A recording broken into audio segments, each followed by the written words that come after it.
ইয়েমেনের হুতি বিদ্রোহীরা, লেবাননের হিজবুল্লাহ আর গাজা উপত্যকায় হামাস একজোট হয়েছে। বিশ্লেষকদের ধারণা এবার এই তিনটি সশস্ত্র গোষ্ঠী মিলিত হয়ে ইসরায়েলকে মরণ কামড় দেবে, যে কামড় হামাস, হিজবুল্লাহ আর এখন হুতি বিদ্রোহীরা। এই তিনটি সশস্ত্র বাহিনীর জোট এখন ইসরায়েলের জন্য কাল হয়ে উঠেছে। ইসরায়েল থেকে 2200 কিলোমিটার দূর ইয়েমেন থেকে ইসরায়েলের উপর করা এই ভয়ঙ্কর হামলা ইসরায়েলের জন্য মাথা ব্যথার কারণ হয়ে দাঁড়িয়েছে। ইয়ামান ডাইরেক্ট যুদ্ধের ঘোষণা দিয়ে দিয়েছে। ইয়ামানের হুতি বিদ্রোহীরা ইসরায়েলকে ছাড়বে না বলেছে। আচ্ছা, এর থেকে কি টোটাল মধ্যপ্রাচ্য কি যুদ্ধে জড়িয়ে পড়বে? আপনাদের কি মতামত? আসসালামু আলাইকুম, আমি ইন্ডিয়া থেকে তানভীর রিয়াক্ট। আমরা জানি ইতিমধ্যেই হুতি বিদ্রোহীরা খেপে গেছে, ওরা ইসরায়েলকে ছাড়বে না বলেছে। হুতি বিদ্রোহীরা এমন খতরনাক আমরা সেটাও জানি, ইসরায়েলকে 7 মিনিটে ওরা শেষ করে দিতে পারে। এবার তাহলে কি ইরাক, আরব সমস্ত মুসলিম দেশগুলো মিলে কি ইসরায়েলকে শেষ করবে?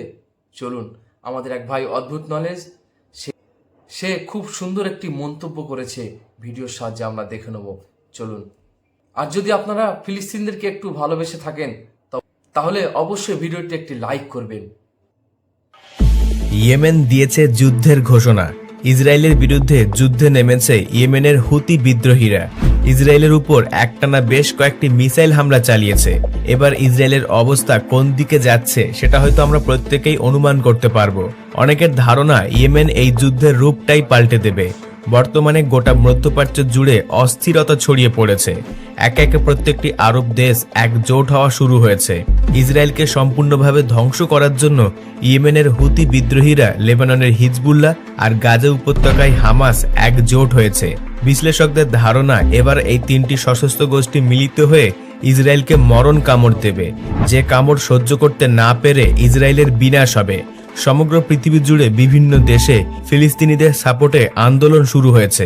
আপনি যদি ফিলিস্তিনিদের দাবিকে সমর্থন করেন তাহলে ভিডিওটিকে এখনই লাইক করে দেবেন আর নিচে কমেন্টে ফ্রি প্যালেস্টাইন লিখে দেবেন। আর প্রত্যেকটি নতুন ভিডিও নোটিফিকেশন সবার আগে পেতে অদ্ভুত নলেজ চ্যানেলটিকে সাবস্ক্রাইব করে পাশে থাকা বেল আইকনটিতে ক্লিক করে অলে সেট করে রাখবেন।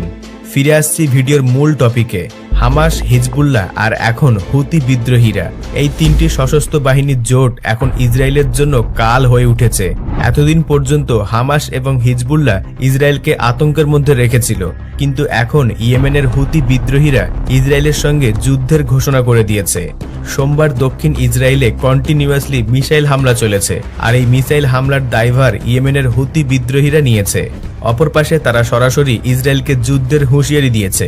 গাজা উপত্যকায় হামাসকে নিস্তানাবুদ করার চক্করে ইসরায়েলকে এখন দক্ষিণ লেবাননের হিজবুল্লাহর সঙ্গে যুদ্ধ ঠেকাতে হচ্ছে। আর বর্তমান পরিস্থিতিতে এই হুতি বিদ্রোহীরা ইসরায়েলের সামনে চরম বাধা হয়ে দাঁড়িয়েছে। এখনো পর্যন্ত এই হুতি বিদ্রোহীরা ইসরায়েলের মধ্যে অধিক সংখ্যায় ব্যালিস্টিক মিসাইল এবং ড্রোন হামলা চালিয়েছে। এদের মূল লক্ষ্য ছিল দক্ষিণ ইসরায়েলের ইলাত শহর। ইসরায়েল থেকে 2200 কিলোমিটার দূর ইয়েমেন থেকে ইসরায়েলের উপর করা এই ভয়ঙ্কর হামলা ইসরায়েলের জন্য মাথা ব্যথার কারণ হয়ে দাঁড়িয়েছে।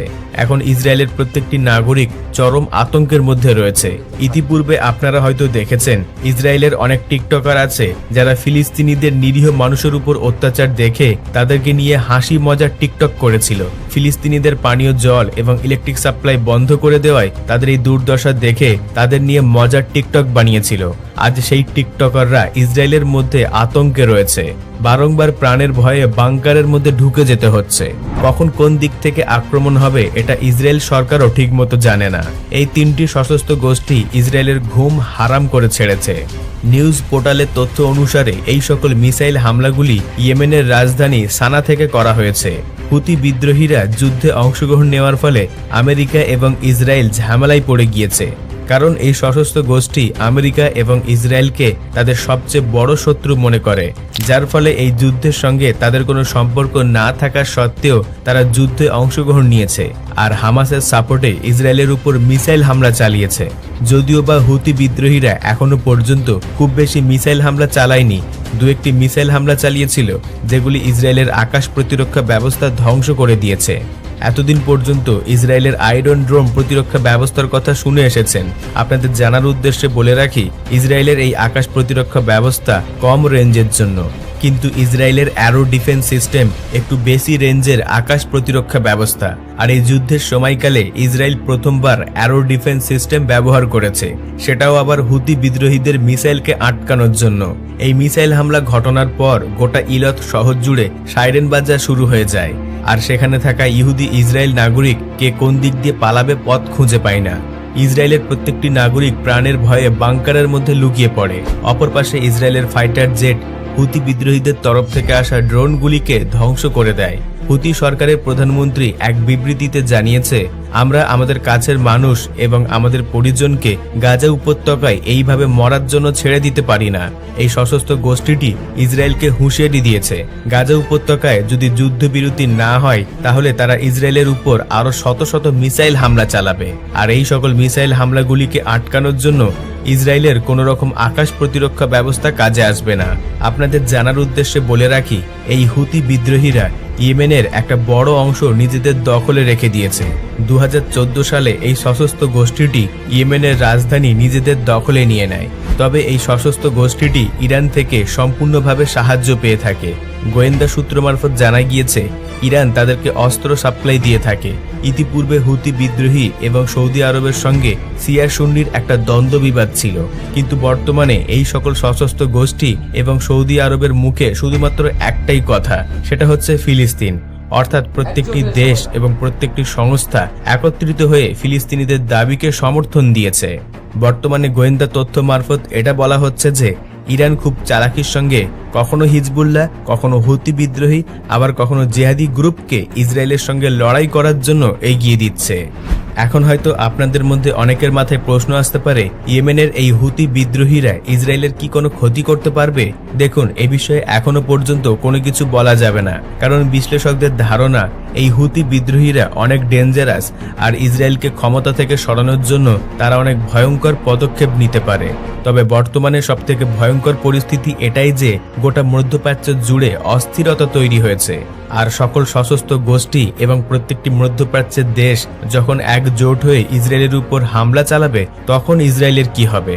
কারণ 7ই অক্টোবর যখন হামাস একসঙ্গে 5000 মিসাইল আক্রমণ করেছিল, তখন ইসরায়েলের এয়ার ডিফেন্স সিস্টেম ফেল হয়ে যায়, আর একসঙ্গে এতগুলি মিসাইল ফায়ার হওয়ার কারণে আয়রন ড্রোম সেগুলিকে ডিটেক্ট করতে পারেনি। আর এই হামলার কারণে ইসরায়েলের 1400 নাগরিকের প্রাণ চলে যায়। তবে এখন যদি সকলে মিলে ইসরায়েলের উপর আক্রমণ চালায়, তাহলে হয়তো পৃথিবীর মানচিত্র থেকে ইসরায়েলের চিহ্নটাই মুছে যাবে। আর এই কারণে প্রত্যেকটি দেশ বারংবার ইসরায়েলকে হুঁশিয়ারি দিচ্ছে, যাতে করে সে কোনো রকমভাবে যুদ্ধে না জড়িয়ে পড়ে। 1990 সালে তৈরি হওয়া হুতি সশস্ত্র গোষ্ঠী বর্তমানে এতটা শক্তিশালী হয়ে উঠেছে, যার ফলে তার থেকে দ্বিগুণ শক্তিশালী আমেরিকা এবং ইসরায়েলকে সে হুমকি দিয়ে থাকে। অপর পাশে সিরিয়াতে যে শিয়া কট্টরপন্থী রয়েছে, তারাও ইসরায়েলকে হুঁশিয়ারি দিচ্ছে আর ফিলিস্তিনবাসীকে সমর্থন দিচ্ছে। গোটা মধ্যপ্রাচ্য জুড়ে অনেকগুলি সশস্ত্র গোষ্ঠী রয়েছে, আর এই সকল গ্রুপগুলি একত্রিত হয়ে একটি বিশাল বড় আর্মি গঠন করতে পারে। আর যেহেতু এই সকল সশস্ত্র গোষ্ঠী লুকিয়ে আক্রমণ করতে একটু বেশি পারদর্শী, তাই তারা কখন কোন দিক থেকে ইসরায়েলের উপর হামলা চালাবে এ বিষয়ে কোনো কিছু অনুমান করা যাবে না।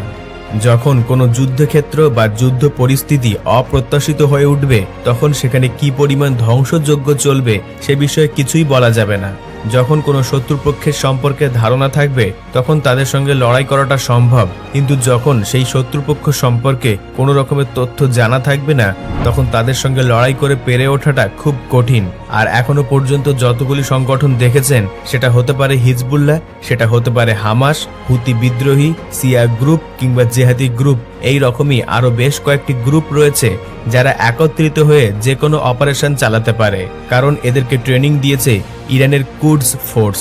ইরানের এই যোদ্ধারা সকল সশস্ত্র গোষ্ঠীকে এমনভাবে ট্রেনিং দিয়েছে, যার ফলে তারা নিজেকে অন্যান্য শক্তিধর দেশের তুলনায় অধিক শক্তিশালী মনে করে। যদি কোনো একজনের উপর হামলা হয়, তাহলে এই সকল সশস্ত্র গোষ্ঠী একত্রিত হয়ে হামলা চালায়।